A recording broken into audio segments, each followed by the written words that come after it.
ഈ പിള്ളേർക്ക് ഇതെന്തു പറ്റി? കോപ്പിയടിച്ച് പിടിച്ചതിന് ഒരാൾ അധ്യാപകൻ്റെ കൈ തല്ലിയൊടിക്കുന്നു. മറ്റൊരാൾ സ്കൂൾ കെട്ടിടത്തിൻ്റെ ഏറ്റവും ഉയർന്ന നിലയിലേക്ക് കയറി അവിടെ നിന്ന് ചാടി ആത്മഹത്യക്കൊരുങ്ങുന്നു. ഒരു ദിവസം ഉച്ചയ്ക്ക് ശേഷം 4 കുട്ടികളെ ക്ലാസ് മുറിയിൽ കാണാനില്ല. അധ്യാപകർ വന്ന് ചോദിച്ചപ്പോൾ മറ്റു കുട്ടികൾ പറഞ്ഞു, അവരെങ്ങോട്ടാണ് പോയതെന്ന് ഞങ്ങൾക്കറിയില്ല. എങ്കിൽ അവന്മാരുടെ ബാഗ് സ്റ്റാഫ് റൂമിൽ വന്ന് വാങ്ങാൻ പറയൂ എന്ന് പറഞ്ഞ് മാഷ് ബാഗ് സ്റ്റാഫ് റൂമിലേക്ക് കൊണ്ടുപോയി. കുട്ടികൾ തിരികെ വന്ന് നേരെ പോയത് സ്റ്റാഫ് റൂമിലേക്കായിരുന്നില്ല, തൊട്ടപ്പുറത്തെ പോലീസ് സ്റ്റേഷനിലേക്ക് അധ്യാപകനെതിരെ പരാതി നൽകാൻ വേണ്ടി. എന്താണ് പുതിയ തലമുറയിലെ കുട്ടികൾ ഇങ്ങനെ എന്ന് പലരും ചോദിക്കുന്നു.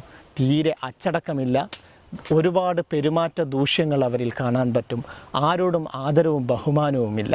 വല്ലാണ്ട് കുരുത്തക്കേട് കാണിക്കുമ്പോൾ ഒന്ന് വടിയെടുത്ത് പേടിപ്പിക്കാമെന്ന് വെച്ചാലോ, അപ്പം വരും ചൈൽഡ് ലൈനിൻ്റെ പ്രവർത്തകർ അവകാശ ലംഘനത്തിൻ്റെ കഥയും പറഞ്ഞ്.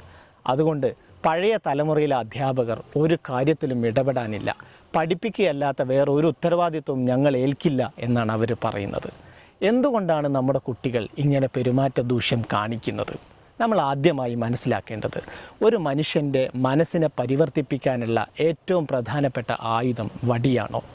നമ്മുടെ കുട്ടികൾ ഇത്തരത്തിലുള്ള പെരുമാറ്റ ദൂഷ്യങ്ങൾ, അച്ചടക്ക ലംഘനങ്ങൾ കാണിക്കാനുള്ള കാരണം ഒരുപക്ഷെ അവരനുഭവിക്കുന്ന മാനസികവും വൈകാരികവുമായ പ്രതിസന്ധികളെ തുറന്നു പറയാൻ സാധിക്കാതിരിക്കുമ്പോൾ ഇത്തരത്തിലുള്ള പ്രവണതകളിലേക്ക് അവർ നീങ്ങുന്നതായിരിക്കാം.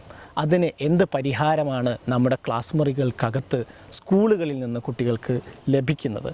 നമ്മളെല്ലാവരും വളരെ നടുക്കത്തോടെ കേട്ട ഒരു വാർത്തയാണ് കഴിഞ്ഞ ദിവസങ്ങളിൽ ഒരു 7 വയസ്സുകാരനെ അവൻ്റെ അമ്മയും അമ്മയുടെ കാമുകനും ചേർന്ന് തലക്കടിച്ച് കൊന്ന വാർത്ത.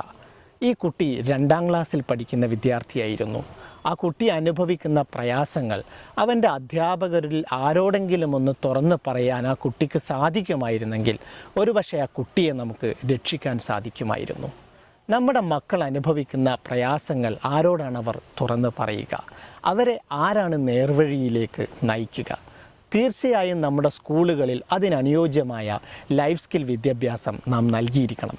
നമ്മുടെ അക്കാദമിക വിദ്യാഭ്യാസത്തിൻ്റെ 3 R's എന്ന് നമ്മൾ പറയാറില്ല, റീഡിങ്, റൈറ്റിംഗ്, അരിത്തമാറ്റിക്. അതുപോലെ തന്നെ പ്രധാനമാണ്, വേണമെങ്കിൽ നമുക്ക് 4th R എന്ന് വിളിക്കാവുന്ന ലൈഫ് സ്കിൽ എഡ്യൂക്കേഷൻ. പല സ്കൂളുകളിലും ലൈഫ് സ്കിൽ എഡ്യൂക്കേഷൻ ഇന്ന് നടപ്പിലാക്കുന്നുണ്ട്. പക്ഷേ അവിടെ നടക്കുന്ന ഒരു പ്രധാനപ്പെട്ട പ്രശ്നം, നമ്മൾ ഫിസിക്സും കെമിസ്ട്രിയും ബയോളജിയും എല്ലാം പഠിപ്പിക്കുന്ന പോലെ ഒരു സ്റ്റാൻഡ് അലോൺ സബ്ജക്റ്റായിട്ടാണ് പലപ്പോഴും ലൈഫ് സ്കിൽ എഡ്യൂക്കേഷൻ സ്കൂളുകളിൽ പഠിപ്പിക്കുന്നത്.